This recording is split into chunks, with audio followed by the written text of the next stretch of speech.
Assalomu alaykum hammaga. Demak, bugungi videomiz biz mana shu yoqimtoy Afrika sixlitlari haqida bo'ladi. O'zi anchadan beri video qilmoqchi edim, lekin fursat bo'lmadi, vaqt bo'lmadi. Umumiy obzor qilgani, qanaqa baliqlarim borligini, qanaqa akvarium nimalar solganim va bugun nasib qilsa sizlar bilan bitta-bitta ko'rib chiqamiz. Akvariumimiz demak 200 litrli bo'lib, bu yerda hozir 15 ta baliq, ya'ni 5 xil sixlit yashayapti. To'g'risi hamma sixlitlar nomini bilmayman, sababi birinchi marta boqyapman, qanaqa tur nima hali tasavvurga ega emasman. Undan tashqari so'raganimda, sotib olayotganimda sotuvchilar aytishdiki, oq kvartsiy pesokda maza qilib yashashadi, sababi bu baliqlar tuxumlarini, ya'ni ikralarini og'izda olib yuradi va ikralarga yaxshi g'amxo'rlik qilish uchun og'izlarini tinmay chayib, tozalab turishi lozim hisoblanar ekan va o'sha mayda oq kvartsiy pesok, qum juda ham foydali hisoblanar ekan. Endi men oq kvartsiy qumni o'sha payt topa olmadim va oddiy oq qumni sotib olishga majbur bo'ldim. 21 kilodan sal ko'proq. Sababi aynan 20 kiloni men mo'ljallab qildim. Yuvganda, chayganda o'sha ancha-munchasi ketib qoladi deyishganda, o'shuning uchun 21 kilocha sotib oldim, plus minus. Undan tashqari dekoratsiya uchun tosh sotib olmoqchi edim. Yaxshi fikr deyishdi, tosh sotib olishingiz shart deyishdi, sababi tosh bilan bular juda ham maza qilib yashashadi. Ya'ni toshlarni ko'ryapsizlar. Hozir bitta baliqchamiz mana bu yerda mana o'ziga in qurib olib, o'ziga logova deb qo'yadi ruschasiga, o'ziga qanaqadir uy, makon yasab olib, bemalol yashayapti. Shuning uchun tosh sotib oldim va hamma toshlarni mana 1, 2, 3 uchalasini ham bitta joyga 3 xil logova qilib joylagandim. Mana bu kichkina baliqchamiz kirib chiqib yuribdi. Hamma logovalarni o'zlashtirib oldi. Endi bunga keyinroq qaytamiz. Undan tashqari toshdan tashqari suv o'tlarini ham sotib olishni maslahat berishdi, lekin menda suv o'tlari haqida hali tushuncham-muncha rivojlanmaganligi uchun qanaqa suv o't sotib olishni bilmadim. Maslahat olganimda qattiq suv o'tlari sotib olasiz deyishdi, ya'ni yumshoq, shirin yesa bo'ladigan suv o'tlarni sotib olish mumkin emas ekan, sababi men boqadigan Afrika sixlitlari polixishnik ekan, ya'ni o'tni ham yorar ekan, go'shtni ham yorar ekan, ya'ni yarim go'shtxo'r ekan. Shuning uchun suv o'tlarini aynan qattiq suv o'ti va bemaza suv o'tlarini sotib olishingiz kerak deyishdi. Endi unaqa suv o'tlarini topib, ularga qanaqa qilib g'amxo'rlik qilishni bilmaganligim uchun sotib olmadim. Keyinchalik planlarga olib qo'ydim. Lekin uyda o'sha akvariumda mana bunaqa ragalisnik bor edi. Mana ragalisnik ko'rishingiz mumkin. Ragalisnik solib qo'ydim. Endi har ehtimolga qarshi, sababi ragalisnik o'zidagi qanaqadir fiziologik jarayonlar orqali suvdagi har xil kimyoviy moddalarni o'ziga o'zlashtirib suvni tozalash xususiyatiga ega ekan. Undan tashqari qattiq va bemaza bo'lganligi uchun uni bu baliqlarimiz yeolmas ekan. Endi bu ragalisni faqat bitta baliq yeydi, bu ham o'zi tilla baliq. Tilla baliqlarimiz ularga farqi yo'q, ular objora hisoblanadi, любой suv o'tini yeb tashlaydi. Shuning uchun sixlitlarga bu normal hisoblanar ekan, ya'ni yemas ekan buni. Shuning uchun mana katta bo'lyapti. Boshqa akvariumda ham ko'payib ketganligi uchun, butun akvariumni bosib olganligi uchun yarmidan ko'pini mana shu katta akvariumga ko'chirib o'tkazib qo'ydim. Shunchaki turibdi. Yana bitta plyus narsasi fotosintez bo'ladi. Mabodo svet o'chib qoladigan bo'lsa, kisloroddan xavotir olmayman. Aynan bemalol suv o'tlari o'zidan kislorod chiqarib, akvariumni kislorod bilan boyitadi. Bundan tashqari o'sha katta filtr sotib oldim. Suvda ham filtrlaydi, ham kislorod beradi, katta обогреватель. Shulardan mana demak dekor, ya'ni kichkina bir akvarium yasadik. 200 litr. Endi kim akvariumistiklar uchun bu juda ham kichkina akvarium hisoblanadi. 200 litrli hech qancha bo'lmaydi. Endi biz uchun katta akvarium albatta. Bu paytgacha faqat maksimal 50 litrli akvariumda baliq boqib kelganman. 200 litr men uchun katta bir o'sish yoki sakrash deydimi, shunaqa narsa bo'ldi. Demak, ikkinchi mavzuyimiz akvarium haqida obzor qildim, nimalar borligini. Undan tashqari demak ikkinchi mavzuyimiz mana bu baliqcha haqida. Mana bu baliqchi menga eshitdiki, sixliklar o'zini in qurgandan keyin o'zini iniga hech kimni kirgizmaydi va doim haydab chiqaradi deyishdi.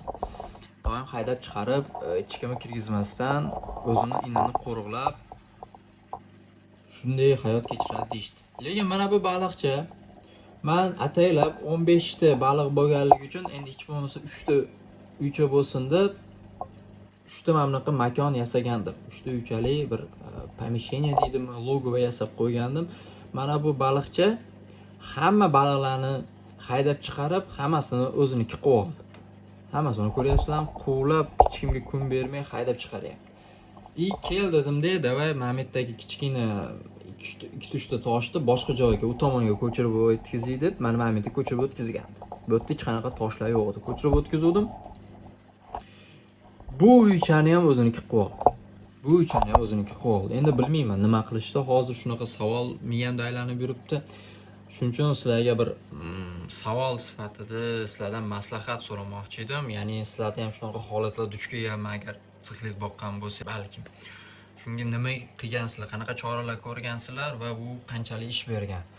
Bitta fikr tug'ilibdi, yana sotib olib ko'proq toshlarni qo'yib chiqishim kerak yoki keramik shunaqa uychalar bor. Uychalar anolar bor. Tuvechaga o'xshagan narsalar, yumaloq, dumaloq ichi katta bo'ladi. O'shalardan hamma shu bo'sh joylariga bu yoqqa yana qatlargadir demak qo'yib chiqish plan qilman. Endi bilmadim qanchalik o'xshaydi. Mana bu toshlarning tepasini ko'rib turibsizlar, qora, ya'ni qo'ng'ir rangga kirib qolgan. Qo'ng'ir rangga kirib qolgan. Men internetdan qidirdim, bu o'sha qo'ng'ir rangli suvot ekan, bo'ri vodrisillab qo'yar ekan ruschasiga. Bu o'sha yangi akvariumlarda uchrar ekan. Yangi akvariumda hali biologiyasi o'ziga kelmaganligi uchun shunaqa bir vspышка bo'lar ekan va qanaqadir mana bunaqa toshlar bilan ham kelib qolishi mumkin ekan yoki suvda o'sha qattiqligi o'sha ham kelib qolishi mumkin ekan. Endi men buni nimagaligini to'g'risi bilmayman. Endi birinchi faktor to'g'ri kelyapti. Ya'ni nima? Akvarium yangi yo'lga qo'yilgan. Biologiya sari rivojlanmagan. Bu to'g'ri. Ikkinchisi, suvimiz haqiqatda qattiq. Sababi bilaman, men bu devorlarimiz, mana bu akvarium devorlari suv kamayganda o'sha sho'rlab ketadi. Suv qattiqligidan. Bunga ham qo'shilaman. Ikkinchi sababi mana bu kvartsoviy toshlar. Ya'ni keramik toshlar qanaqadir, nima deydi, shunaqa toshlar deb qo'yar ekan buni. Haqiqatda menda shunaqa toshlar, balki toshlarni. Demak, internetda ko'rgan hamma faktorlarim meni hozirgi holatimga to'g'ri kelyapti. Endi bunga sababini topmoqchiman. Sababi ham so'rashinglar-ku, o'sha internetda sababini ham yozgan-ku, deyishlar mumkin. Sababini yozib ko'rdim. Har xil dorilarni tavsiya qilishibdi, suvda almashtirishni tavsiya qilishibdi, yana va hokazo.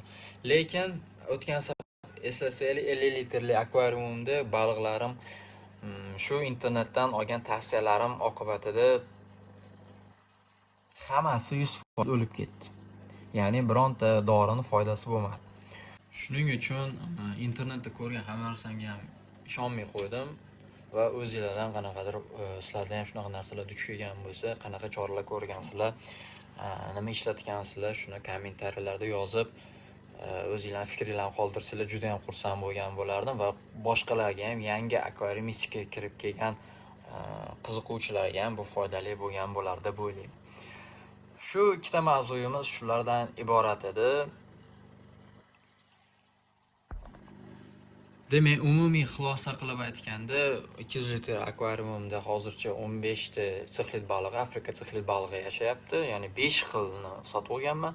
Endi ba'zi shubhalanib qolaman, 5 xil emas bular, 6-7 xil ham deb qolaman, chunki ba'zi birlar bir-biriga umuman o'xshamaydi. Ya'ni 3 tadan sotib olganman har bitta turdan. Lekin ba'zilar 3 ta chiqmaydi. Ko'ramiz, katta bo'lganda o'zini rangini o'zgartirar ekan bular. Hozircha hammasi bir xil bo'lib, keyinchalik 5-6 oylik bo'lgandan keyin aynan o'sha o'zini rangiga kirishni boshlar ekan sekin-asta. O'shanda ko'ramiz, 3 xilmi, boshqami, xulosalarni chiqaramiz. Demak, birinchi muammoim o'sha mana bu kichkina baliqcha qo'yganlarga kun bermasdan o'ziga hamma toshlarni uycha qilib olgan va sotib olishim kerak. Ikkinchi masala o'sha qanday qilib mana shu jigarrang suvo'tlarini yo'qotish. Uni ham dolzarb masala hisoblanadi. Qo'rqyapman, bo'larkan qanaqadir zarar yedi bo'lib qolmaydimi. Boyaga stressdan ham bo'lib qolishi mumkin. Sababi hammasi quvlab yuribdi va ba'zi baliqlar o'sha boyaga ragalisnikda yoki mana ko'rishingiz mumkin. Filtrda orasiga berkin olgan, mana ko'rishingiz mumkin. Shunaqa stress oqibatida ham o'lib qolmassin deb o'ylab xavotir olyapman. Umumiy video shulardan iborat edi. O'zingizlarning fikringizni albatta qoldiringlar, like bosinglar, obuna bo'lib qo'yinglar. Bunaqa videolarimiz sekin-asta ko'payish ehtimoli bor. Sababi endi mana videolarni qo'yib, sekin sizlarga ham ko'rsatib, o'zim bahra olayotgan narsalarni sizlarga ham bo'lishmoqchiman. Sababi qancha shunaqa akvariumistlar, hayvonlarga qiziquvchi odamlar ko'paysa, men bundan juda ham xursand bo'laman. Keyingi videolarimiz o'sha xudo xolasa 50 litrli akvariumimizda guppi va pitsili baliqlarimiz haqida bo'ladi. Nasib qilsa, ko'rishguncha xayr.